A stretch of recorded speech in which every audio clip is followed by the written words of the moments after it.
안녕하세요, 여러분.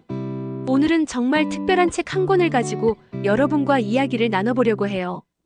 바로 나는 농담으로 과학을 말한다라는 책인데요. 이 책의 첫 문장을 읽는 순간 저는 완전히 빠져들었어요. 과학은 어렵고 딱딱한 게 아니라 농담처럼 가볍게 다가갈 때 진짜 매력이 드러난다. 이 문장이 딱 제 마음을 사로잡았죠. 마치 친구가 옆에서 커피 한 잔 놓고 재미난 이야기를 들려주는 것처럼 이 책은 복잡한 과학을 유머와 따뜻한 말투로 풀어내요. 과학이 어렵다고 생각하셨던 분들, 혹은 과학을 더 재미있게 즐기고 싶은 분들, 이 책이 정말 딱이에요. 오늘은 이 책의 줄거리, 핵심 메시지, 그리고 이 책이 주는 시사점과 다른 독자들의 반응까지 하나씩 차근차근 이야기해 볼게요. 그리고 마지막엔 여러분의 생각도 꼭 들어보고 싶어요. 자, 그럼 시작해 볼까요? 줄거리 일상 속에서 만나는 과학의 유쾌한 이야기. 이 책, 나는 농담으로 과학을 말한다는요. 과학을 사랑하는 저자가 일상에서 마주친 순간들을 유머로 버무려서 과학을 설명하는 책이에요.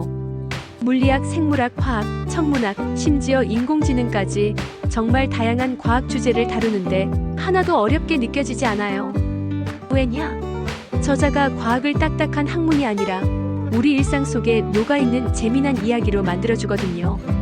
각 챕터가 독립적인 에피소드처럼 구성되어 있어서 어디서부터 읽어도 재미있고 읽다 보면 아, 과학이 이렇게 가까운 거였구나 라는 생각이 드실 거예요. 예를 들어 첫 챕터에서 저자는 카페에서 친구랑 커피를 마시면서 이야기를 시작해요. 야, 뜨거운 커피는 왜 시간이 지나면 차갑게 식는 거지? 라는 질문으로 시작해서 연력학 제2법칙을 설명하는 거예요. 엔트로피라는 개념 들어보신 적 있죠? 우주의 무질서도가 점점 커진다는 건데 저자는 이걸 커피가 식는 건 우주의 운명이야. 질서는 결국 무질서로 흘러가거든. 이라고 농담처럼 말해요. 그러면서 커피잔 속 분자들이 어떻게 움직이는지, 열이 어떻게 퍼지는지를 정말 쉽게 설명해줘요. 읽다 보면 마치 내가 그 카페에 앉아서 저자와 커피 마시며 이야기 듣는 기분이 들더라고요. 이 장면은 이 책의 스타일을 잘 보여줘요. 일상에서 시작해서 자연스럽게 과학으로 넘어가는 거죠. 또 다른 챕터에서는 강아지 이야기를 하면서 진화론을 설명해요. 공원에서 귀여운 강아지들을 보면서 저자가 질문을 던져요. 왜 이 강아지들은 이렇게 귀엽게 생겼을까? 그러면서 자연 선택과 유전자 변이를 이야기하는데 강아지가 귀여운 건 그냥 우연이 아니야. 인간의 마음을 사로잡아서 생존 확률을 높이려고 진화한 거지. 라고 말해요. 강아지의 털 색깔이나 귀 모양 같은 구체적인 예를 들어주면서 진화가 어떻게 일어나는지 쉽게 풀어주는 거예요. 이 부분 읽으면서 저는 우리 집 강아지 쳐다보며 너도 진화의 산물이구나 하면서 웃었어요. 양자역학 챕터도 정말 재미있어요. 슈레딩거의 고양이 다들 아시죠? 그 유명한 사고 실험요. 저자는 고양이가 동시에 살아있고 죽어있을 수 있다는 게 말이 되나? 라며 농담을 던지면서 양자역학의 신비한 세계를 소개해요. 양자역학은 우주의 농담 같은 거야. 우리가 이해하려고 하면 할수록 더 혼란스럽지. 라는 문장이 딱 기억에 남더라고요. 복잡한 개념인데도 고양이와 상자 이야기를 비유로 풀어내니까 머리에 쏙쏙 들어오더라고요. 블랙홀 챕터도 빼놓을 수 없죠. 저자는 블랙홀을 우주의 진공청소기라고 불러요. 뭐든지 빨아들이지 하면서 빛조차 빠져나올 수 없는 블랙홀의 중력을 설명하는데 아인슈타인의 일반상대성 이론까지 살짝 소개해요. 별이 무너지면서 블랙홀이 만들어지는 과정을 드라마틱하게 묘사하는데 읽다 보면 우주의 스케일에 압도당하는 기분이 들더라고요. 그런데도 저자의 유쾌한 말투 덕분에 무겁지 않고 오히려 블랙홀 멋지다 라는 생각이 들었어요. 환경과학 챕터도 정말 인상 깊었어요. 기후변화와 온실가스 문제를 다루면서 우리가 매일 사용하는 플라스틱이나 전기가 환경에 어떤 영향을 미치는지를 설명해요. 지구는 우리가 빌린 집이야. 깨끗이 써야 다음 세대도 살 수 있지라는 문장이 마음에 와닿았어요. 탄소 배출을 줄이는 방법이나 재활용의 과학적 원리를 다루면서 우리 각자가 할 수 있는 작은 행동들을 제안해줘요. 이 챕터 읽고 나서 저도 집에서 재활용 더 열심히 해야겠다는 생각이 들더라고요. 이 책은 이렇게 일상적인 순간들에서 시작해서 과학으로 자연스럽게 연결되는 이야기들로 가득해요. 저자는 자신의 개인적인 경험, 이를테면 별을 보며 우주의 거대함을 느낀 순간이나 친구와 대화하면서 과학적 호기심이 샘솟은 이야기를 공유해요. 그러면서 독자들과 공감대를 형성하죠. 과학책이면서도 에세이 같은 느낌이 들어서 읽는 내내 따뜻하고 편안했어요. 여러분도 이 책 읽으시면 과학이 이렇게 가까운 거였구나 하면서 미소 지으실 거예요. 핵심 메시지: 과학은 호기심과 즐거움의 시작. 자, 이제 이 책이 전하려는 핵심 메시지를 이야기해 볼게요. 이 책의 가장 큰 메시지는 과학이 우리의 일상과 떼어놓을 수 없는 호기심과 즐거움으로 가득한 탐구라는 거예요. 저자는 과학을 무겁고 딱딱한 학문으로 보지 않고 세상을 더 재미있게 이해하고 삶을 풍요롭게 만드는 도구로 제시해요. 첫 번째 메시지는 호기심의 힘이에요. 저자는 왜? 라는 질문을 던지는 게 과학의 시작이라고 해요. 커피가 왜 식는지, 강아지가 왜 귀여운지, 별이 왜 빛나는지, 이런 일상 속 질문들이 과학으로 이어질 수 있죠. 궁금한 게 있으면 그냥 물어보라고 독자들을 부드럽게 격려하는데 이 말이 참 따뜻하게 다가왔어요. 저자는 아이들이 하늘을 보며 왜 다른 절을 따라올까? 라고 묻는 장면을 예로 들면서 이런 질문이 과학적 사고의 씨앗이라고 말해요. 이 책 읽으면서 저도 주변을 더 궁금한 눈으로 바라보게 되더라고요. 두 번째 메시지는 과학의 유쾌함이에요. 과학은 진지하고 무거워야 한다는 편견, 저도 살짝 가지고 있었는데 이 책은 그걸 완전히 깨줬어요. 저자는 블랙홀을 우주의 배고픈 괴물이라고 부르고 양자역학을 우주의 농담이라고 비유하면서 과학을 웃음과 함께 설명해요. 이런 유머 덕분에 복잡한 개념도 부담 없이 다가오고 과학이 정말 재미있는 놀이처럼 느껴지더라고요. 과학은 재미있어야 한다는 저자의 말이 딱 맞아요. 세 번째 메시지는 과학과 삶의 연결이에요.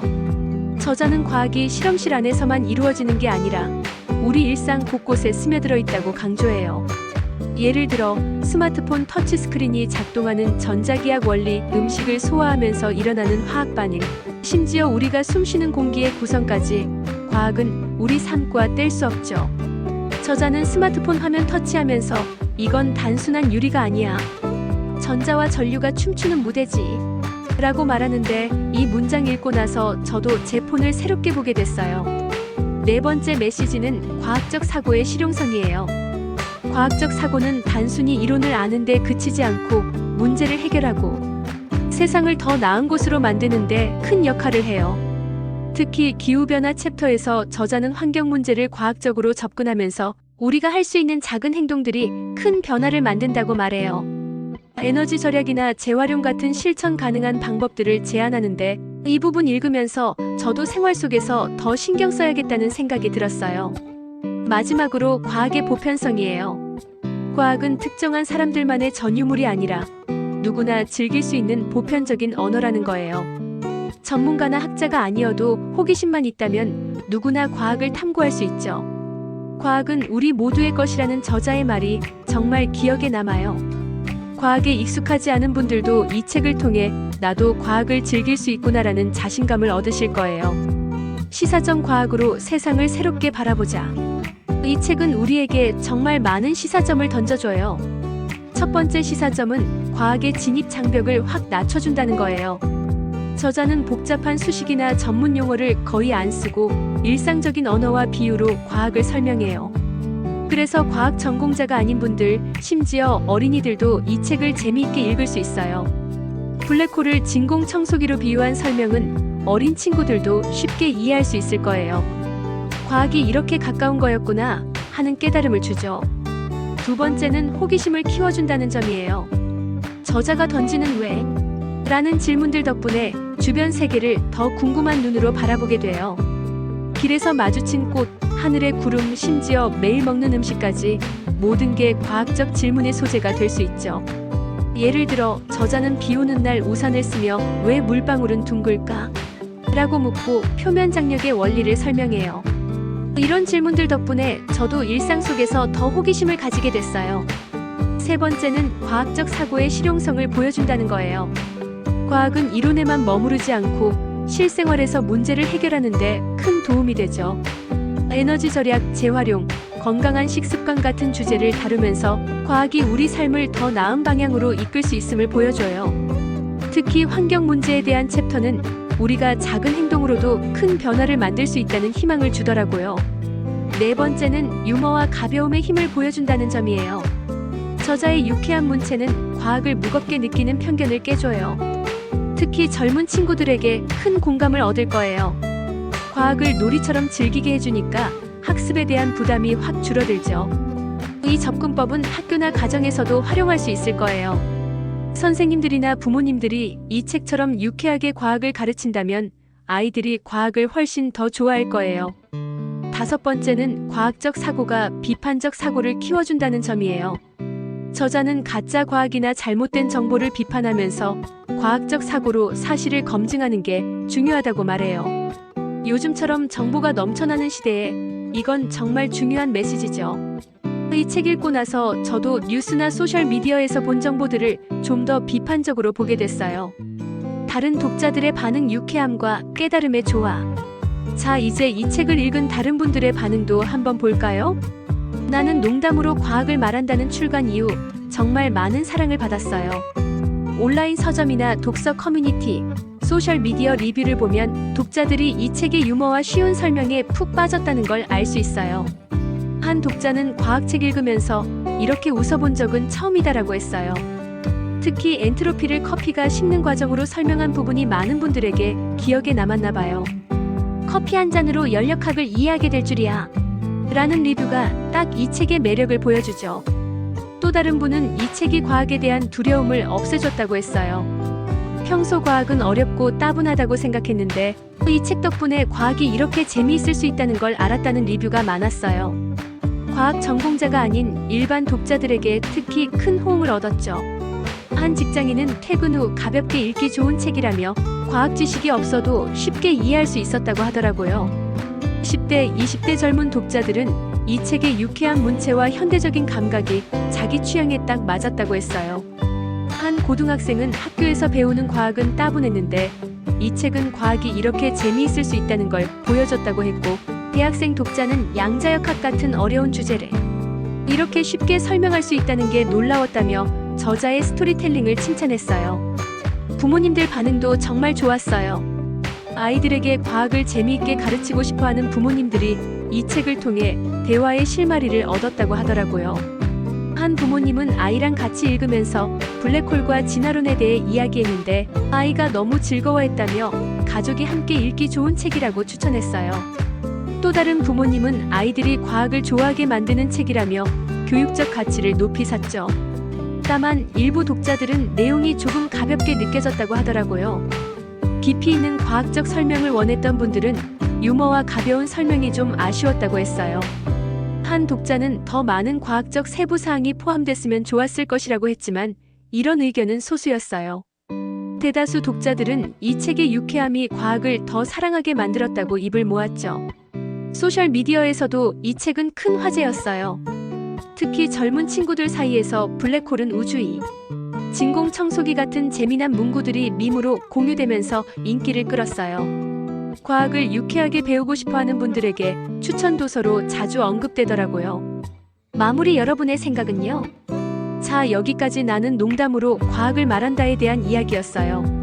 이 책은 과학을 사랑하는 분들뿐만 아니라 과학이 좀 낯설게 느껴지는 분들에게도 따뜻한 손을 내미는 책이에요. 저자의 유머러스하고 부드러운 문체 덕분에 과학이 일상 속에 얼마나 가까이 있는지를 느끼게 되죠. 이 책 읽으면서 저는 과학이 단순한 지식이 아니라 세상을 새롭게 바라보는 렌즈라는 걸 다시금 깨달았어요. 호기심을 자극하고 삶을 더 풍요롭게 만들고 세상을 더 나은 곳으로 만드는 도구, 그게 바로 과학이더라고요. 여러분은 이 책 읽어보신 적 있으신가요?